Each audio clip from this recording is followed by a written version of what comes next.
جس کا میں وزیر اعظم تھا اس کو ختم کرنے میں اور دوسری کو بنانے میں، یہ جو تیسری تھی اس کو بنانے میں مہاجرین جموں کشمیر کا کردار تھا۔ یہ عوامی ایکشن کمیٹی نے اسی لیے یہ معاملہ رکھا کہ آزاد کشمیر کی حکومتیں تبدیل کرنے میں اور بنانے میں بگاڑنے میں مہاجرین جموں کشمیر کا کردار ہوتا ہے، اس لیے انہوں نے اس معاملے کو نمبر 1 رکھا۔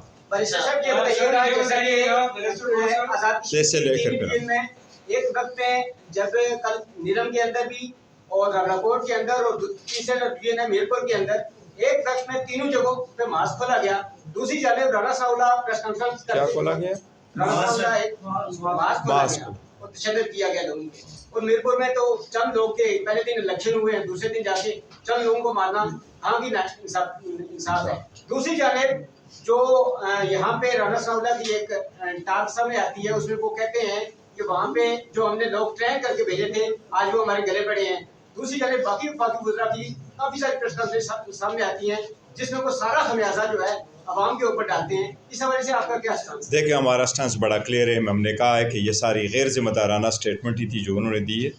ہم نے اس لیے مطالبہ کیا کہ جوڈیشل انکوائری کرو، کس نے گولی چلائی، کس نے آرڈر دیا، کس نے کیا۔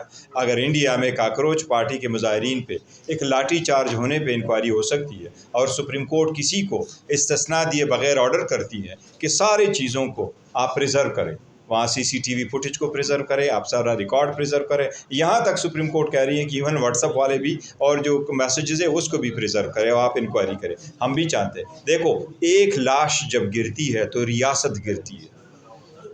جہاں جمہوریتیں ہوتی ہیں ایک لاش سبب بنتی ہے پوری ریاست گرنے کی، پوری حکومت گرنے کی۔ خون بڑا بھاری ہوتا ہے، خون پاکستان کا ہے، چاہے وہ کشمیری ہے، چاہے وہ سندھی ہے، چاہے وہ بلوچی ہے، چاہے وہ پٹھان ہے۔ اور دیکھو یہ تسلسل ہمیشہ کے لیے ختم ہونا چاہیے کہ سیاست کے لیے، سیٹ کے لیے ہم ایسا نہیں کہہ لیں گے۔ ہونا تو یہ چاہیے آپ اپنا پیغام دیں، میسج دیں، سیاست نہیں کرتے، لوگ عوامی مسائل پہ بات کرتے ہیں اور عوام کو فیصلے کا اختیار ہے، اسی طرح حکومتیں بننی چاہیے۔ ہم نے شدید مذمت پہلے کی ہے، باقی یہ کہنا کہ وہاں کسی نے ٹریننگ لے لی تھی اس سے بھی زیادہ غیر ذمہ دارانہ۔ بیرسٹر صاحب حیدر شرازی جیو نیوز سے۔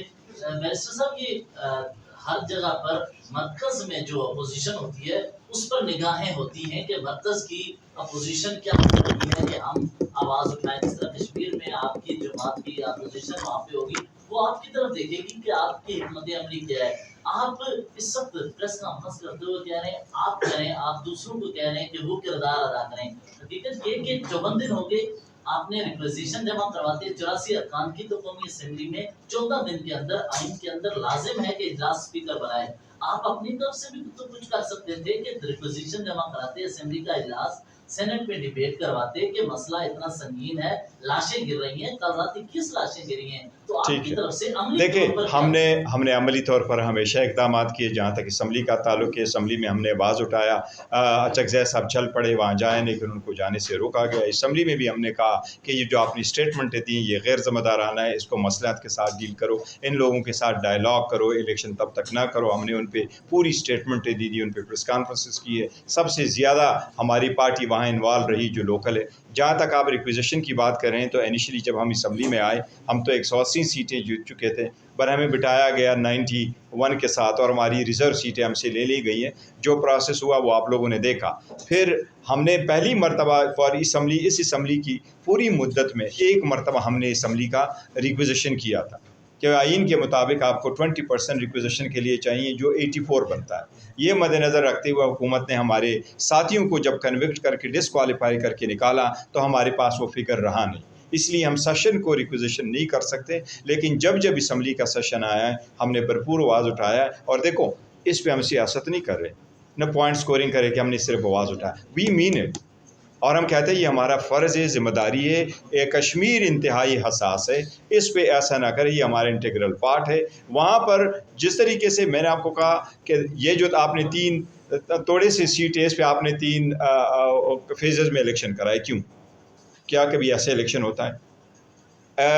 کینیڈا میں یہ لا ہوتا تھا کہ آپ 3 گھنٹے، وہاں ٹائم کا جو فرق تھا 3 گھنٹے پہلے تو انہوں نے ریکوائر کیا تھا کہ آپ الیکشن اناؤنس نہیں کریں گے لوگوں کا کہ اس اسٹیشن کا رزلٹ کیا آیا ہے جب تک وہ دوسرے اسٹیشن کا رزلٹ پول کمپلیٹ نہ ہوا ہو۔ تو آپ نے ایک دن میں 11 سیٹیں، کل آپ نے 13 سیٹوں کی کرائی، پھر آپ 9 سیٹوں کی کراؤ گے، پھر آپ 11 سیٹوں کی الیکشن کرائیں گے، اور جو سیکنڈ فیز ہے اس میں آپ 12 سیٹوں کی بھی الیکشن کرا رہے ہیں۔ یہ صرف اور صرف سیٹ کے پیچھے پڑے ہیں اور اس کی ذمہ داری کے پیچھے نہیں پڑے۔ ہم کہہ رہے ہیں کہ یہ غلط ہے۔ میں گزارش کروں آپ کے پہلے سوال کا، آزاد کشمیر میں 4 دن پہلے چیف الیکشن کمشنر نے ایک نوٹیفیکیشن جاری کیا کہ کوئی بھی حکومتی مشینری اثر انداز نہیں ہوگی آزاد کشمیر کے الیکشن میں کسی قسم کی۔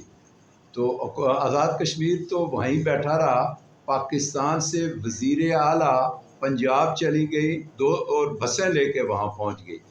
آپ ذرا دیکھیں کہ ایک پارٹی کو انہوں نے گو تھرو دیا۔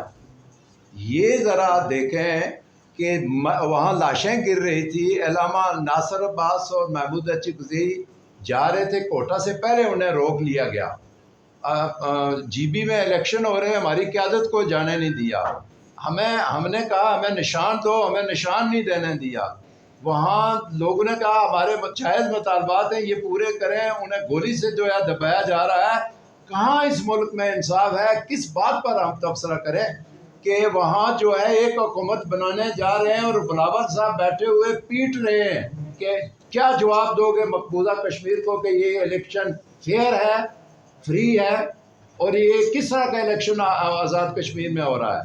اور ہمیں کہہ رہے ہیں کہ کوئی اثر انداز نہ ہو۔ ہم نے تو بائیکاٹ ہی کر دیا، لیکن ہم ان کی طرف دیکھ رہے ہیں کہ تم پر تو کوئی اثر انداز نہیں ہو رہا ہے۔ یہ مسلم لیگ نون کیسے اثر انداز ہو رہی ہے؟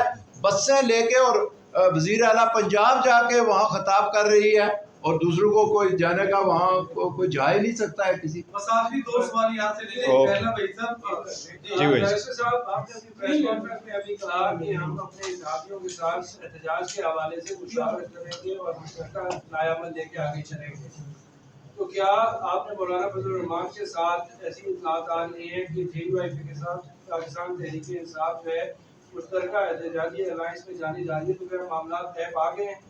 دیکھیں مولانا صاحب کے ساتھ اس کے ساتھ ہی پہلے وہ جواب دیجیے گا، ساتھ یہ بتائیے گا کہ جب پاکستان کے حالات تھے ایسے ہی تھے، آپ کو روکا گیا، آپ کی پارٹی رجسٹرڈ نہیں تھی، یہاں پہ آپ نے الیکشن میں حصہ لیا، آج ایوان میں بیٹھے ہوئے ہیں، کس چیز نے آپ کو مجبور کیا کہ آزاد کشمیر کے انہی جیسے حالات آپ اس پہ شرکت نہیں کر رہے، بائیکاٹ کی کرنا کیا سیاسی غلطی نہیں تھی؟